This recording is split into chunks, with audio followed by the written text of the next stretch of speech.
today's video is another concerned video po. Ang sabi niya is, "Good day, Miss Cheryl. I've been your follower for over a year now. And I've been watching your videos about sexual knowledge over here in Australia. Really a fun po. Although, I would like to request for you to do a video regarding porn addiction and excessive masturbation.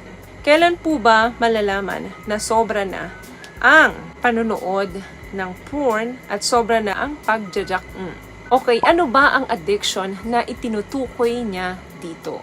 The term masturbation addiction is used to refer a tendency to excessively or compulsively masturbate. Sobra sa nakagawian, sobra sa nararapat lang. Sinabi pong addiction, nandito yung strong physical or psychological need or urge to do something or use something. So that means dependence ka pwedeng sa substance or sa activity. Kahit na alam mong makakasama sa'yo or may impact sa pang-araw-araw na buhay mo, still ginagawa mo pa rin ito. Kaya may mga pag-aaral po na kapag in-apply natin ang salitang addiction sa pagsasarili, hindi dapat ito addiction, dapat ito ay compulsion. Dahil hindi naman ito substance katulad ng alak. May mga pag-aaral po na ang addiction sa pagsasarili ay recognized as a mental health condition. Di po ako ang nagsabi niyan. That is according to my research. Doon sa pinaka-concern mo na paano mo malalaman kapag sobra na ang iyong pagjajack.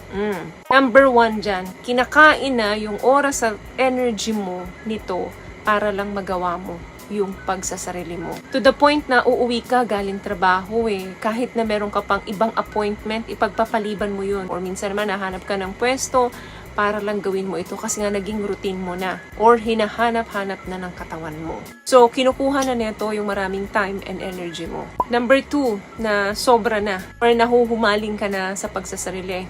Yung personal life mo, yung trabaho mo, nagsasuffer na. That means, pina-priority mo na ito. Kung madalas ka nang nalilate sa mga meetings mo, nagka-cancel ka na ng mga mahahalagang appointments para lang makapagsarili ka. Siyempre, kasama na dyan yung panunood mo ng porn kasi yun yung nagtitrigger sa'yo para lalong ma-ignite yung iyong pagnanasa na makapagsarili. Other thing, kahit sa mga public places, gagawin mo to, mairaos mo lang. Di mo na kayang makapaghintay na makauwi ka sa bahay para dun mo gawin yon. Instead, kahit saang area, public area man yan, wala kang pakialam basta mairaos mo lang siya. Kahit na hindi komportable yung place and yung situation, gagawin mo ito. What I love about this product, itong No More Dark Secret ng K-Skin, bukod sa may advanced whitening na siya na kung saan pwede niyang matulungan na pumuti yung mga singit-singit mo, moisturizing, meron siyang anti-irritation, antibacterial, maintain healthy pH level. Hindi lang pambabae, meron din po tayong pang lalaki. Another thing, ginagawa mo rin ito kahit hindi ka na-arouse. Gusto mo lang basta magsarili. Kahit na wala kang libog sa katawan, hahanapin mo yan sa mga oras na to kasi nga hinahanap mo, routine mo na ito. So kung ginagawa mo yan 2, 3 times, 4 times pataas sa isang araw, yan po ay maituturing natin na pagkahumaling mo na dito sa activity ganito. Another thing, kapag nakakaramdam ka ng negative or anger or anxiety, nai-stress ka, nalulungkot ka, ang tanging respond mo dito ay magsarili. Para maibigay yung comfort na kinakailangan mo. So, ang comfort zone mo is masturbate. Yes, minsan nakakaramdam ka pa ng guilty dyan pagkatapos mo magsarili. But still, palagi mo pa rin ginagawa kahit na minsan ayaw mo. You really find it difficult to stop thinking about masturbation. So that means, umiikot na talaga yung buhay mo rito. Parang nagiging part-time mo na lang is yung trabaho mo, yung mga social friends mo, or yung pakikisalamuhan mo sa family mo. Alam nyo guys, ang pagsasarili, meron naman talagang health benefits yan sa katawan natin. Makakatulong yan para mapababa yung stress natin at ma-lift yung ating mood.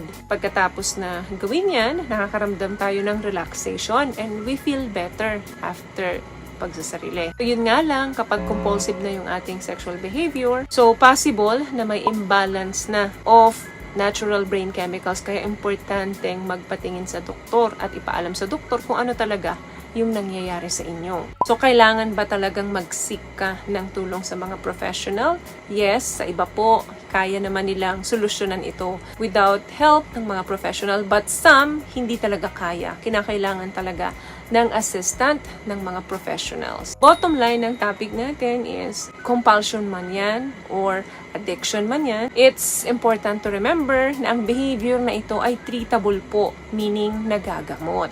Yung mga trained therapists natin can work with you, and especially yung loved ones natin, yung support nila, kailangan din yan para ma-overcome mo yung mga unwanted behavior and ma-improve mo yung buhay mo. Mas magkaroon ka ng quality life. So I hope nakatulong ang mga tips na napag-usapan natin dito ngayon. At kung nagustuhan niyo po ang ating video, please give it a thumbs up, comment down below, and also share this video na rin po sa mga kaibigan na sa tingin niyo matutulungan ng video natin. Once again, palagi po kayong mag-iingat at palagi po kayong manalangin. Thank you guys for watching and see you in our next one. Always love yourself and be a blessing. Bye!